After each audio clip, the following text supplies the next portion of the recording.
Assalamualaikum warahmatullahi wabarakatuh. Selamat datang di channel 3S Religi. Zulkarnain ialah sosok raja yang kuat dan hebat yang memiliki wilayah kekuasaan yang sangat luas. Pembahasan tentang Zulkarnain ini juga erat kaitannya dengan makhluk mengerikan yang merupakan salah satu dari sekian banyak tanda-tanda kiamat, yakni Ya'juj dan Ma'juj dan tembok yang dibuatnya. Nah, dia berhasil mengurung Ya'juj Ma'juj di dalam tembok raksasa nan kuat yang dibangun dengan teknologi yang sangat mutakhir pada zamannya. Nama Zulkarnain ini berdasarkan salah satu riwayat yang merupakan julukan baginya, bukan nama aslinya. Zulkarnain artinya ialah memiliki dua tanduk.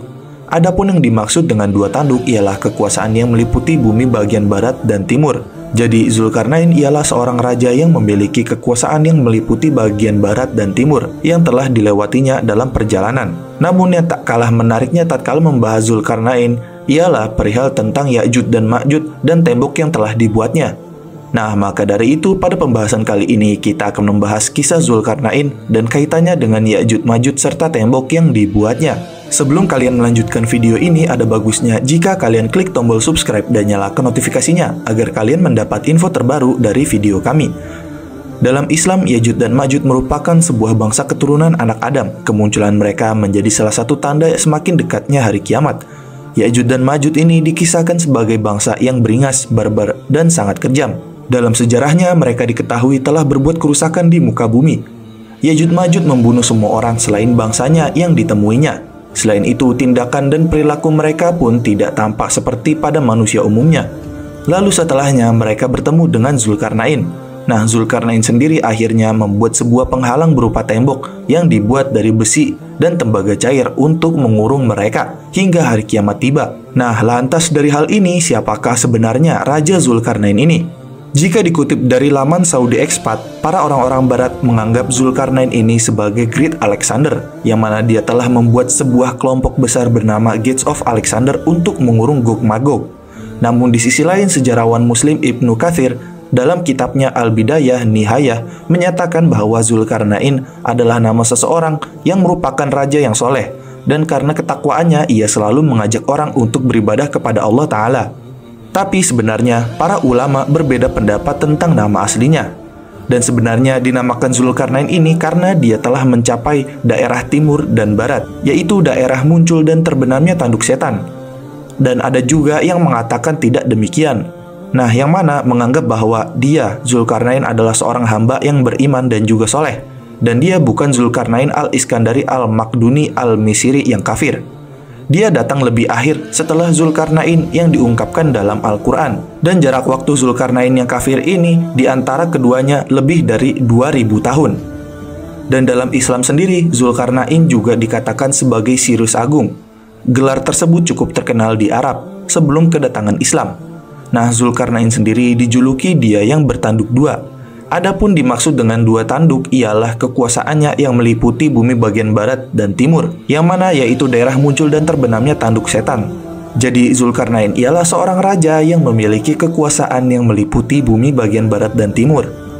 Lalu selain itu, dalam agama Islam tentang Raja Zulkarnain ini pada era Nabi Ibrahim, para ulama ada berbeda pendapat apakah dia nabi atau seorang hamba yang soleh. Tapi pendapat yang lebih rajih atau kuat adalah bahwa Zulkarnain itu seorang nabi. Inilah pendapat yang lebih kuat. Sebagian ulama juga memang mengatakan bahwa Zulkarnain adalah orang yang soleh dan raja yang soleh.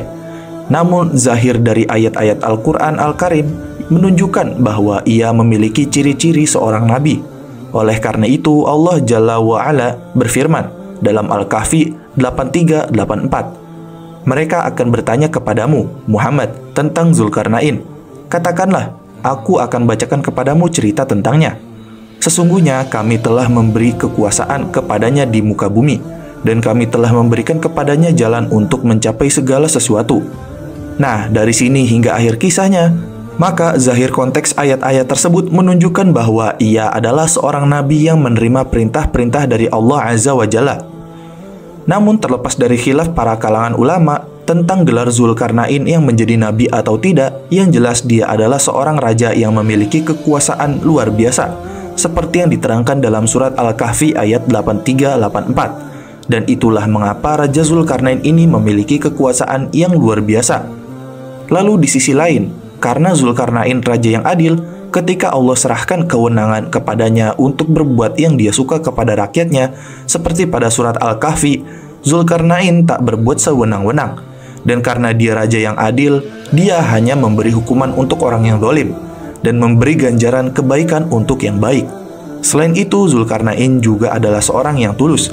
Ketika masyarakat yang menawarkan upah padanya atas jasa membuat dinding penghalang Ya'juj dan Ma'juj, Zulkarnain mengatakan, Zulkarnain berkata, "Apa yang telah dikuasakan oleh Tuhanku kepadaku terhadapnya adalah lebih baik, maka tolonglah aku dengan kekuatan manusia dan alat-alatnya." Surat Al-Kahfi ayat 95. Dan ketika selesai tembok itu dibuat, Zulkarnain tidak berbangga-bangga dengan hasil karyanya dan takjub dengan dirinya sendiri. Dan setelah pembuatannya, Zulkarnain memuji Allah Ta'ala dan menyandarkan semua padanya. Seperti dalam surat Al-Kahfi ayat 98 yang artinya, Zulkarnain berkata, "Dinding ini adalah rahmat dari Tuhanku." Lalu, dalam kisah perjalanannya hingga berhubungan dengan bangsa Ya'juj dan Ma'juj dalam pembuatan tembok, Zulkarnain adalah seorang hamba yang soleh, yang telah Allah Azza wa Jalla pakaikan kewibawaan padanya. Walaupun kita tidak tahu siapakah dia, Ibnu Katsir rahimahullah mengatakan, Allah Azza wa Jalla telah memberikan kepadanya kerajaan yang besar dan segala sesuatu yang ada untuk seorang raja sepertinya, berupa kekuasaan, tentara, peralatan perang, dan sarana prasarana yang memadai. Dan dengannya dia bisa menguasai dunia, bagian timur maupun baratnya. Dan dia menaklukkan berbagai negeri serta menundukkan para penguasa lainnya, sehingga semua orang berkhidmat untuk kerajaannya. Oleh karena itu, sebagian ulama berpendapat mengapa dia digelari Zulkarnain, yaitu karena kekuasaannya meliputi tempat terbit dan tempat terbenamnya, yaitu timur dan barat bumi. Dan dalam Al-Quran dikisahkan tentang 3 perjalanan yang dilakukan Zulkarnain.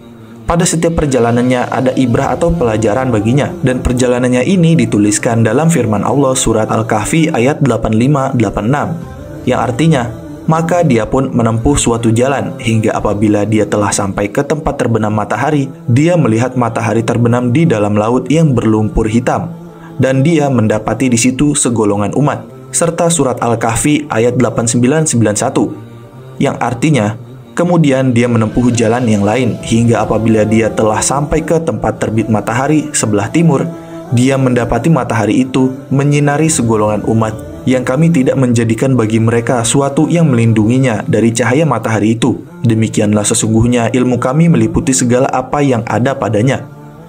Tapi selain kedua perjalanan dari barat ke timur tersebut dalam menyerukan ajaran Islam, setelahnya dalam perjalanan ketiganya inilah adalah sesuatu yang pastinya kita ketahui dalam sejarah Islam yang erat kaitannya dengan tanda-tanda kiamat, yaitu perjalanan Raja Zulkarnain ke daerah Ya'juj dan Ma'juj serta pembuatan dinding pembatas untuk mereka. Dan juga hal ini tertulis dalam firman Allah Ta'ala dalam surat Al-Kahfi ayat 92-94, yang artinya, kemudian dia menempuh suatu jalan yang lain lagi, hingga apabila dia telah sampai di antara 2 buah gunung, dia mendapati di hadapan kedua bukit itu suatu kaum yang hampir tidak mengerti pembicaraan. Mereka berkata, "Hai Zulkarnain, sesungguhnya Ya'juj dan Ma'juj itu orang-orang yang membuat kerusakan di muka bumi. Maka dapatkah kami memberikan sesuatu pembayaran kepadamu supaya kamu membuat dinding antara kami dan mereka?" Nah, dari hal ini, walaupun bahasa tidak dimengerti, Allah Ta'ala pun memberikan Zulkarnain sebab-sebab ilmiah sehingga dia bisa faham dengan bahasa asing kaum tersebut yang meminta pertolongannya. Dan para ahli tafsir mengatakan bahwa Zulkarnain pergi dari arah timur menuju ke arah utara hingga akhirnya beliau sampai di antara 2 dinding penghalang. Kedua dinding penghalang itu adalah rantai penggunungan yang dikenal pada masa itu, yang menjadi penghalang antara Ya'juj dan Ma'juj dengan manusia. Nah, di hadapan kedua gunung itu dia menemukan suatu kaum yang hampir tidak bisa memahami pembicaraan karena bahasa mereka sangat asing, serta akal dan hati mereka tidak bagus. Namun Allah Azza wa Jalla memberikan Zulkarnain sebab-sebab ilmiah sehingga dia bisa memahami bahasa kaum itu, dan dia bisa memahamkan mereka, sehingga dia bisa berbicara kepada mereka dan mereka bisa berbicara kepadanya. Dan mereka kemudian mengeluhkan kejahatan Ya'juj dan Ma'juj kepada Zulkarnain dan meminta agar Zulkarnain membuat mereka dinding penghalang dari Ya'juj dan Ma'juj agar mereka terhindar dari kerusakan yang dibuat kaum Ya'juj dan Ma'juj tersebut. Dan ini menunjukkan bahwa mereka manusia yang tinggal di dekat daerah tersebut tidak mampu membangun dinding penghalang, dan mereka mengetahui kemampuan Zulkarnain untuk membangunnya. Setelah itu Zulkarnain pun mengiyakan permintaan tersebut. Bahkan hal ini juga tercatat dalam firman Allah surat Al-Kahfi ayat 95 yang berarti Zulkarnain berkata, "Apa yang telah dikuasakan oleh Rabbku kepadaku terhadapnya adalah lebih baik. Maka tolonglah aku dengan kekuatan manusia dan alat-alat, agar aku membuatkan dinding antara kamu dan mereka." Dan juga selain itu dalam surat Al-Kahfi ayat 96-97 juga dikatakan bahwa berikan aku potongan-potongan besi, hingga apabila besi itu telah sama rata dengan kedua puncak gunung itu, berkatalah Zulkarnain, tiuplah api itu. Hingga apabila besi itu sudah menjadi merah seperti api, dia pun berkata, berilah aku tembaga yang mendidih, agar aku tuangkan ke atas besi panas itu. Maka mereka tidak bisa mendakinya, dan mereka tidak bisa pula melobanginya. Nah, maka dari itu di sini dijelaskan bahwa mereka memberikan potongan-potongan besi kepada Zulkarnain hingga ketika besi itu telah rata dengan dua gunung yang antara keduanya dibangun penghalang, Zulkarnain berkata lagi, "Nyalakan api yang besar, gunakan alat tiup agar nyalanya membesar," sehingga tembaga itu meleleh. Dan tatkala tembaga yang hendak dia tuangkan di antara potongan-potongan besi itu telah meleleh, dia berkata, "Berilah aku tembaga yang telah mendidih, lalu tuang tembaga yang meleleh ke atas besi panas itu." Maka dinding penghalang itu menjadi luar biasa kokoh. Nah, umat manusia yang berada di belakang akan menjadi aman dari kejahatan Ya'juj dan Ma'juj, sehingga Ya'juj dan Ma'juj tidak memiliki kemampuan dan kekuatan untuk mendakinya karena tingginya penghalang itu. Tidak pula mereka bisa melubanginya karena kekokohannya dan kekuatannya. Lalu dengan jadinya dinding penghalang Ya'juj Ma'juj setelah melakukan perbuatan baik dan pengaruh yang mulia, Raja Zulkarnain pun menyandarkan nikmat itu kepada pemiliknya, yaitu Allah Ta'ala, yang mana Raja Zulkarnain pun berkata seperti dalam surat Al-Kahfi ayat 98, yang artinya Zulkarnain berkata, "Ini, dinding ini adalah rahmat dari Robku, maka apabila sudah datang janji Robku, dia akan menjadikannya hancur luluh. Dan janji Robku itu adalah benar." Al-Kahfi ayat 98. Dan surah ini juga berkaitan dengan surat Al-Anbiya ayat 96 yang artinya hingga apabila dibukakan dinding Ya'juj dan Ma'juj dan mereka turun dengan cepat dari seluruh tempat yang tinggi. Al-Anbiya ayat 96. Nah, dari bukti ayat-ayat tersebut sudah jelas bahwa tembok pembatas Ya'juj Ma'juj masih terbukti dan ada nyata, dan masih ada hingga kini entah di mana tempat tersebut, dan sampai saat ini masih belum ada yang mengetahuinya. Akan tetapi walaupun tak ada yang mengetahui lokasi tempat tembok penghalang Ya'juj dan Ma'juj tersebut, tak sedikit juga orang yang mempercayai bahwa tembok besar Cina merupakan penghalang Ya'juj Ma'juj. Seperti dalam buku Mengungkap Misteri Perjalanan Zulkarnain ke Cina, munculnya Ya'juj dan Ma'juj di Asia, yang diterbitkan pada Maret 2007 oleh Syekh Hamdi bin Hamzah Abu Zaid. Di buku ini dijelaskan bahwa tembok besar Cina merupakan bangunan yang dibangun Zulkarnain. Nah, namun jika melihat secara nalar dan logika, jika kita melihat ciri fisik yang sesuai dijelaskan dalam surat Al-Kahfi di Al-Quran, terdapat perbedaan antara yang dijelaskan Syekh Hamdi bin Hamzah Abu Zaid dan Al-Quran. Yang mana perbedaan ini adalah tembok besar Cina yang dianggapnya sebagai tembok Ya'juj Ma'juj itu terbuat dari susunan batu-batu blok. Sedangkan tembok buatan Raja Zulkarnain seperti yang dijelaskan dalam Al-Quran itu terdiri dari besi yang dicampur dengan tembaga. Dan hal ini juga sudah tergambar sangat jelas pada surat Al-Kahfi ayat 96. Zulkarnain meminta potongan-potongan besi, sehingga bila besi itu telah sama rata dengan kedua puncak gunung tersebut, ditiuplah api agar besi tersebut panas. Lalu ia akan menuangkan tembaga yang mendidih ke atas besi-besi panas tersebut.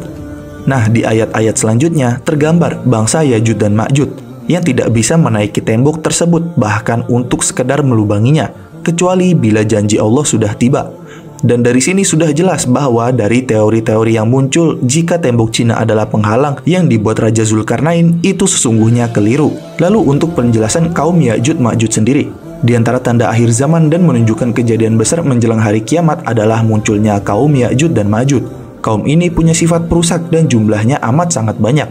Siapakah mereka? Apakah mereka sama-sama manusia keturunan Adam? Sebenarnya asal Ya'juj dan Ma'juj ini adalah manusia dan merupakan keturunan Nabi Adam dan Hawa. Dan juga ada yang bilang bahwa Ya'juj dan Ma'juj merupakan keturunan dari Yafits Abi At-Turk. Sedangkan Yafits ini merupakan keturunan anak Nabi Nuh alaihi salam, seperti yang dijelaskan dalam kitab An-Nihayah Al-Fitan wal Malahim. Lalu dalam hadis Bukhari pun dijelaskan bahwa dari Abu Sa'id Al-Khudri dari Nabi SAW, beliau bersabda, Allah berfirman, "Wahai Adam." Ia pun menjawab, "Ya, aku memenuhi panggilanmu, dan kebaikan ada di tanganmu." Allah berfirman, "Keluarkan ba'sun nar." Ia bertanya, "Apakah ba'sun nar itu?" Allah berfirman, "Dari setiap 1000 orang, 999 orang sebagai ba'sun nar, penghuni neraka." Saat itulah anak kecil menjadi tua, dan gugurlah segala kandungan wanita yang hamil, dan kamu lihat manusia dalam keadaan mabuk, padahal mereka sebenarnya tidak mabuk. Akan tetapi, azab Allah itu sangat keras. Quran Surat Al-Hajj ayat 2. Dan setelah itu mereka bertanya, "Siapakah di antara kami yang termasuk satu orang yang satu itu?" Beliau bersabda, "Bergembiralah, sesungguhnya dari kalian satu orang, dan dari Ya'juj dan Ma'juj 1000 orang." Hadis riwayat Bukhari. Nah, dari hadis tersebut menunjukkan bahwa Ya'juj dan Ma'juj adalah keturunan Adam, dan jumlahnya banyak, bahkan mereka akan menjadi penghuni neraka. Dan juga dalil lainnya yang mendukung adalah dari kitab Fathul Bari, yang menjelaskan bahwa dikeluarkan oleh Al-Hakim dan Ibnu Mardawai dari jalur Abdullah bin Amr bahwa Ya'juj dan Ma'juj dari keturunan Adam, di belakangnya ada 3 umat. Tidaklah di antara mereka mati, melainkan mereka tinggalkan 1000 keturunan berikutnya. Nah, hadis ini dikeluarkan pula oleh Abdul bin Humaid dengan sanad yang sahih dari Abdullah bin Salam semisalnya. Nah, sudah jelas hadis terakhir ini menunjukkan pula bahwa Ya'juj dan Ma'juj adalah keturunan Adam dan jumlahnya amat sangat banyak. Lalu untuk ciri-ciri dari Ya'juj dan Ma'juj itu sendiri, adapun ciri-ciri mereka yang telah dijelaskan dalam berbagai hadis, yaitu mereka menyerupai orang-orang yang sejenis dengan mereka dari kalangan bangsa Turk, orang non-Arab yang tidak fasih bicaranya, dan bangsa Mongol, matanya sipit, berhidung pesek, berambut pirang, berdahi lebar. Wajah-wajah mereka seperti tameng yang dilapisi kulit. Bentuk tubuh dan warna kulit mereka mirip bangsa Turk. Selain itu, hal ini juga didukung dengan hadis yang mana Al-Imam Ahmad rahimahullah meriwayatkan dari Ibnu Harmalah. Dari ucapannya dia berkata, Rasulullah SAW berkhutbah sedangkan jari tangan beliau dibalut dengan perban karena tersengat kalajengking. Lalu beliau bersabda, "Sesungguhnya kalian berkata, tidak ada musuh sementara kalian senantiasa memerangi musuh hingga datang Ya'juj dan Ma'juj. Bermuka lebar, bermata sipit, berambut pirang, mereka datang dari setiap arah. Wajah-wajah mereka seperti tameng yang dilapisi kulit." Hadis riwayat Ahmad. Tapi walaupun begitu, beberapa ulama mengatakan bahwa sanad hadis ini doif. Namun adapun benarnya yang ditunjukkan oleh berbagai dalil yang sahih, ciri-ciri Ya'juj Ma'juj sebenarnya adalah orang-orang yang kuat. Bahkan tidak ada seorang pun yang sanggup membunuh mereka kecuali saat turunnya Nabi Isa alaihi salam. Selain itu, sebenarnya ada banyak lagi dalil hadis sahih yang menerangkan tentang sifat-sifat dari kaum ini, Ya'juj Ma'juj. Dan diantaranya adalah hadis riwayat Imam Ahmad yang dijelaskan bahwa diriwayatkan dari Abdullah bin Mas'ud radhiyallahu anhu. Dia berkata, ketika malam diisrokannya Rasulullah SAW, beliau berjumpa dengan Nabi Ibrahim, Nabi Musa, dan Nabi Isa alaihi salam.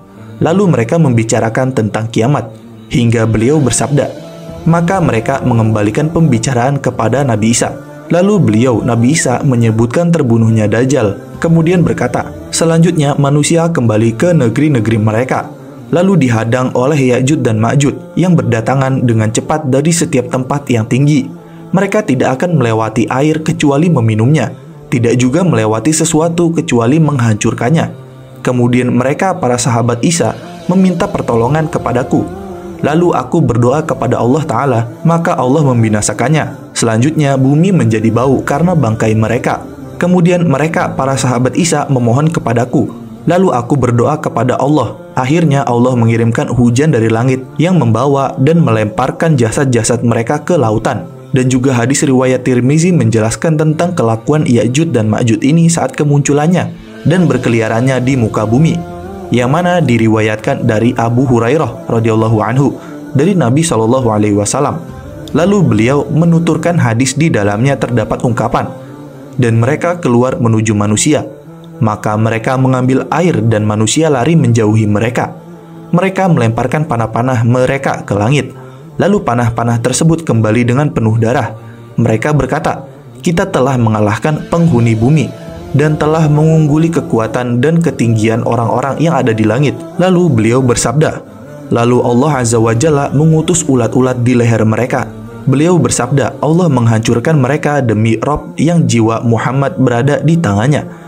Sesungguhnya binatang-binatang bumi menjadi gemuk, penuh lemak dan susu. dan mabuk karena memakan daging mereka. Nah, dan dari hadis ini sudah jelas bahwa kaum-kaum dari Yajud Majud ini mereka adalah orang-orang yang sangat rakus. Dan demikian adalah pembahasan mengenai kisah Raja Zulkarnain dan kaitannya dengan Ya'jud dan Ma'jud serta tembok yang dibuatnya. Dan juga dengan penjelasan ini semoga Allah Subhanahu wa taala beri kita semua rezeki dan kemudahan akan mempelajari ilmu agama, dan semoga juga Allah memberikan kita semua rezeki ilmu agama dan ilmu pengetahuan untuk membuat kita terus beribadah kepadanya. Jangan lupa like, share, dan subscribe. Jangan lupa komen di bawah tentang pendapat kalian di video kami kali ini. Sampai jumpa di video kami berikutnya.